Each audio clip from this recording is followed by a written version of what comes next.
ካልኣይ ትሕዝቶ ዕለታዊ ዜና ስፖርት ሶኒ 31 መጋቢት ይስዕብ ሰናይ ምክትታል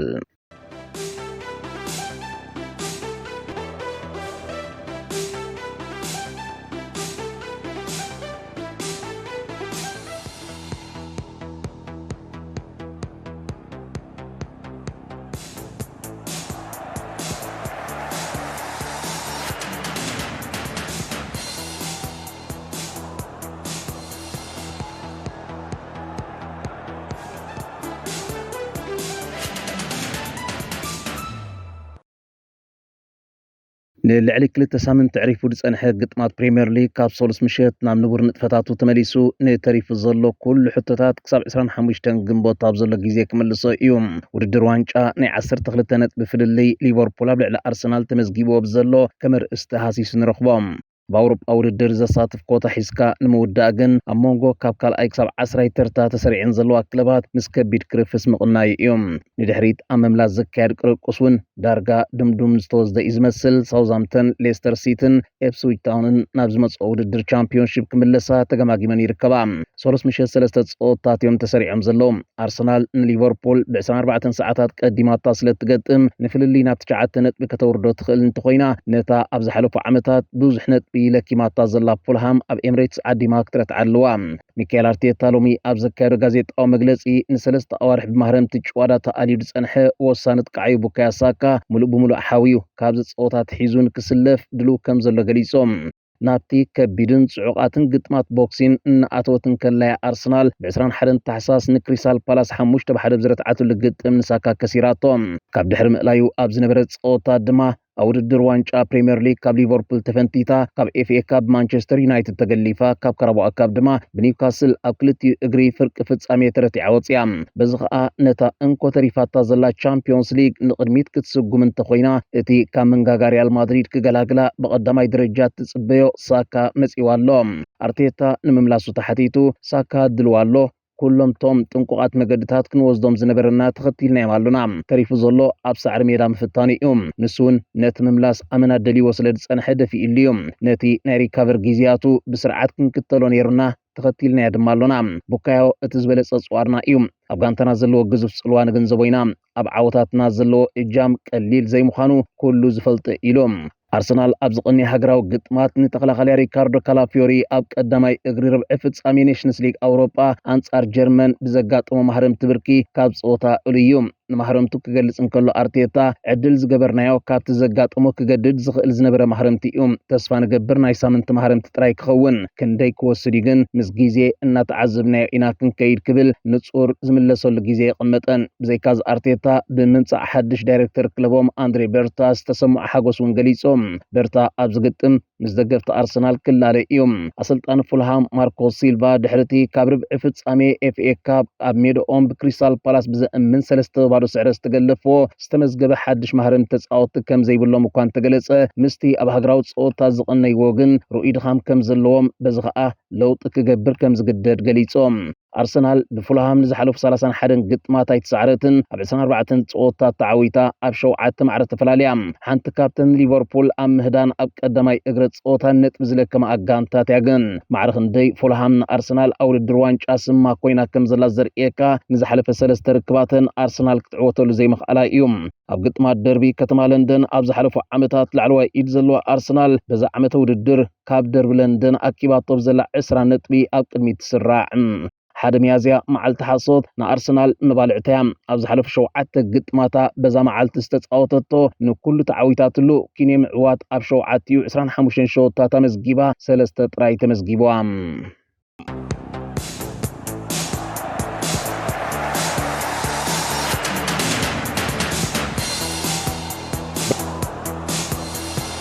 ማንቸስተር ዩናይትድ ናብታ ኣብ ሳልሳይ ተርታ ተሰሪዓ ዘላን ኣብ ቀዳማይ እግሪ ኣብ ኦልትራፎርድ ብጌጋ ሓላው ልዳታ ኣንድሬ ኦናና ተደጊፋ ዝረትዓታ ኖቲንግሃም ፎረስት ተጓዒዛ ኣብ ተካይዶ ግጥም ታክቲክስ ሩበን ኣሞሪም ቅድሚ ሃገራዊ ፀወታት ኣብ ተፃወቱ ክርዕም ጀሚሩ ንዝበሃሉ ዝነበረ ሓቅነት እንተልይዎ ስእሊ ዝህባ ፈታኒ ግጥም ክጽበያ እዮም።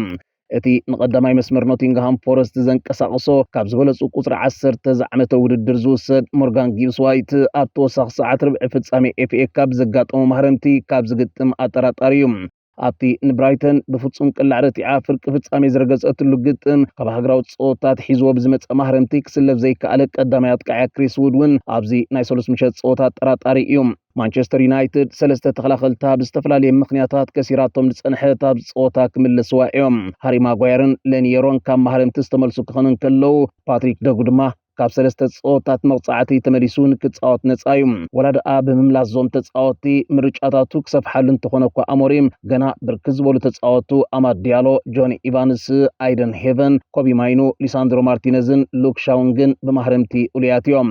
ኖቲንግሃም ፎረስት ብ1992 ናብ ትሕቲ ኣሰልጣኒ ብራያን ክሉ ኣብ ዝነበረትልያ ንመወዳእታ ግዜ ንማንቸስተር ዩናይትድ ኣብ ሓደ ዓመተ ውድድር 2 ግዜ ስዒራ ሙሉእ 6 ነጥቢ መንዚዓታ ነይራ።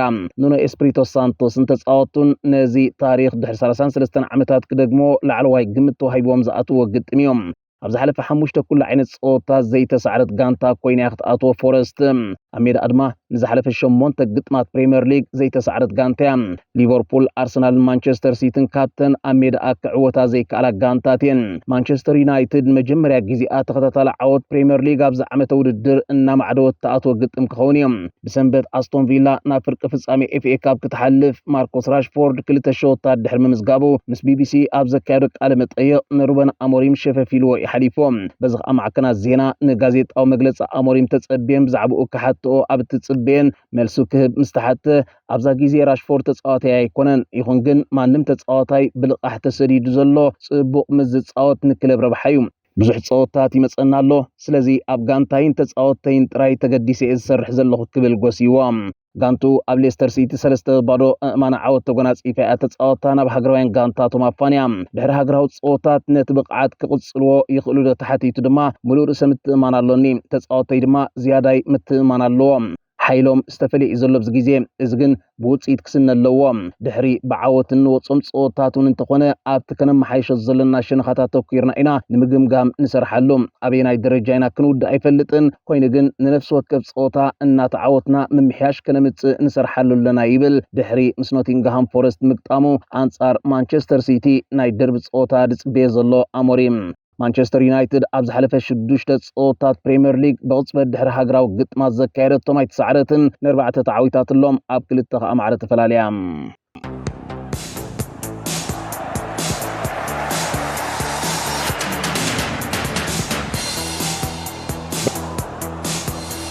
ካብ ደገፍቲ ክለቦም ከቢድ ተቃውሞ ክመጽኦ ዝጸንሐን ክሳብ ስርሑ ክለቅቕ ዝጽዋዕ ዘሎን ኣብ ወንበር ቶተንሃም ዳኒ ሌቪ እቲ ደገፍቲ ዘማርሩሉ ዘለው ኣብ ምዕዳግ ተጻወቲ ወጻኢታት ኣይተገብረን ዝብል ዘረባታት ካብ ሓቂ ዝረሓቐ ምዃኑ መልሲ ቀሪቦም። ቶተንሃም ኣብ መበል 14 ተርታ ፕሪምየር ሊግ ተሰሪዓ ናብ ሃገራዊ ግጥማት ወርሒ መጋቢት ኣትያ ምስ 34 ነጥቢ ጥራይ ድማ ሓንቲ ዓባይ ጋንታ ትስመ ክለብ ኣብ 29 ግጥማት ፕሪምየር ሊግ ንፍርቁ 15 ክትሰዓር ተቓዕቤት ከም ዘየላ እዩ ዘርኢ። 55 ሸወታት ተመዝጊባ ምስተናብ ቅድሚት ዘለዋ ክለባት ትዳረግ ጋንታ እኳ እንተኾነት 43 ተመዝጊብዋ ግን ናይ ተመለስቲ ዳሕረዋይ መስመር ሒዛ ትጓዓዝ ዘላ ጋንታ ይገብራ። አንጅ ፖስተኮግሉ ወሰን ተጻወቱ ኣብ ሓደ እዋን ተሰይሮሞ ክሳብ ብካልአይቲ ጋንታ ክጻወት ተገደደሉ ውሕድ ግጥማት እኳ እንተዘይኮነ እዚ ግን ከም ቅቡል መምኽኔታት ተወሲዱ ንስርሑ ከድሕኖ ኢልካ ዘይሕሰብ እዩ። ስለዚ ድማ ቶተንሃም ነቶም ንክለባት በርማውዝን ፉልሃምን ብሉጽ ቅዲ ጸወታ ክኽተላን ኣብ ኣውሮጳ ውድድራት ከእትወን ዝኽእል ደረጃ ከትሕዝወን ኣብ ዝኽእል ቁመና በሪኾመን ዘለው አንዶኒ ኢራኦላን ማርኮስ ሲልቫን ከም ተካእቲ ወሲዳ ክራማት ክትሰርሓሉ ምዃና ትግለጽ ዘላ። ደገፍቲ ቶተንሃም ግን ቅድሚ ኣሰልጣኒ ምዝጓግ እቲ ካብ 2001 ሒዙ ሓንቲ ዋንጫ ጥራይ ዝወሰደ ድኻማቱ ኣብ ኣሰልጠንቲ ሓቢኡ ይኸይድ ኣሎ ዝበልዎ ዳኒ ሌቪ ተኣልዩ ክርእዮም ዝመርጾም። እዚ ይኹን እምበር ዳኒ ሌቪ ጋንትኦም ካብ 2019 ሒዛ ኣብ ሓድሽ ስቴድየም ክትጻወት ካብ እትጅምር ኣካይዳቶ ዘላ ወጻኢታት መዕደጊ ተጻወቲ ከምቲ ደገፍቲ ዝብልዎ ዘይምዃኑ እዩ ዝምጉት። ምስ መርበብ ሓበሬታ ክለቦም ኣብ ዘካየዱ ቃለ መጠይቕ ሌቪ ድሕርቲ ኣብ 30 ሰነ 2024 ፊናንሳዊ ውጽኢታትና ዘርጋሕናሉ ሎም ዓመት ኣብ ሜዳ ዕውት ውጽኢት ስለ ዘይነበረና ኣብ መበል 14 ተርታ ተሰሪዕና ኣሎና። እዚ ይኹን እምበር ኣብ ርብዒ ፍጻሜ ኣውሮፓ ሊግ ድማ ረጊጽና ንርከብ። እንተ ደኣ ነዚ ውድድር ተዓዊትናሉ ኣብ ርእስቲ ዋንጫ ንዓትሮ ኣብ ቻምፒዮንስ ሊግ ድማ ክንሳተፍ ኢና። ኣብዚ መዳይ ንክለብና ገዚፍ ደገፍ ክንህብ ኣሎና። ካብታ ብ2019 ናብ ሓድሽ ስቴድየም ተሰጋገርናላ ዕለት ንድሓር ልዕሊ 700 ሚልዮን ፓውንድ ወጻኢታት ብምክያድ ተጻወቲ ዓዲግና ንርከብ። ፊናንሳዊ ውጽኢታትና ዕውት እዩ ዘሎ። ኣብ ርእሲ እዚ ታሽዐይቲ ዝሃብተምና ክለብ ዓለም ተጸዊዕና እዛ ዓይነት ወጻኢታት አካይድና እንሃለና ግን ገና ድማ ልዕሊኡ ከነውፅእ ንሕተት ኣለና ሕጂ ኣብ ዘሎ ሰራርሓ ግን ከም ወይንታኻ ንቕድሜኻ ወጻኢታት ተካይደሉ ግዜ ይኮነን ማሕንቆታት ኣለዎም ነቲ ንገብሮ ዘለና ዕድግታት ኣብ ባይታ ምስርሒና ዝያዳ ክንጸቅጥ ዝግባአና ክለብና ልዕሊ ዓቕምታታን ዘለዋ ማሕንቆታትን እናዓደገት ክትከይዳ ይትኽእልኒ ኢሎም መግለጺ ብምቕጻል ሌቪ ኩሎም ኣብ ጽቡቕን ሕማቕን እዋና ዝደገፉና ምስጋናና ኣቦት እዮም ሕጂ እውን ነዚ ዓመተ ውድድር ብዝበለጸ ክንውድኣ ንኽእል ኢና ነዚ ዓወታት ምስ ነውሕሶ ኣብ ጋንታ ወፍሪ ንምክያድ ሓገዝ ክህልዎ ይኽብል ብመገዲ ኣውሮጳ ሊግ ነቲ ብዙሕ ከሲሮሞ ዘለዉ ክዕርይዎ ከም ዝሕግዞም ብምግላጽ ንደገፍቶም ሓይሎም ኣብዚ ክገብሩ ጸዊዖም ኣሰልጣን አንጅ ፖስተኮግሉ ክራማት 2023 ናብ ቶተንሃም ካብ ዝመጽእ 6 ተጻወቲ ልዕሊ 25 ሚልዮን ዝዋግኦም ኣፈሪሙሎ ዶሚኒክ ሶላንኬ 54 ብሬናን ጆንሰን 46 ሚልዮን ጄምስ ማዲሰን 39 ሚልዮን አርች ግራይ 35 ሚልዮን ሚክ ቫን ደበን 33 ሚልዮን ደጀን ክሉሳቭስኪ ድማ 25 ሚልዮን ፓውንድ ካልኦት ብልቃሕ ዝመጽኡን ኣለዉ ደገፍቲ ግን ብውጽኢታ ዓቕሎም እናጸንቀቑ ዝመጽዎ ዘለዉ ንፖስተኮግሉ ክመዓትዎን ካብ ሜዳ ክወፅን ከሎ ክሳብ ዝንድር ብጸርፊ ክሰሃልዎን ጀሚሮም ኣለዉ ዝስዕብ ፀወታ እዛ ክለብ ሓሙስ ምሸት ኣብ ስታንፎርድ ብሪጅ አንጻር ቼልሲ ተካይዱ እዩ ኣብ ከምዚ ዓይነት ዓብ ሰሌዳ ፀወታን ደርቢ ከተማ አንታዓዊታን ደገፍታ ክትከሕስን ተዘይክኢላን መበል 16 ስዕረት ፕሪምየር ሊግ ምስ ተመዝግብን ነድሪ ደገፍቲ ኣብ ልዕሊ ዳኒ ሌቭን ኣሰልጣንያ አንጅ ፖስተኮግሉን መመሊሱ ይከዓርግ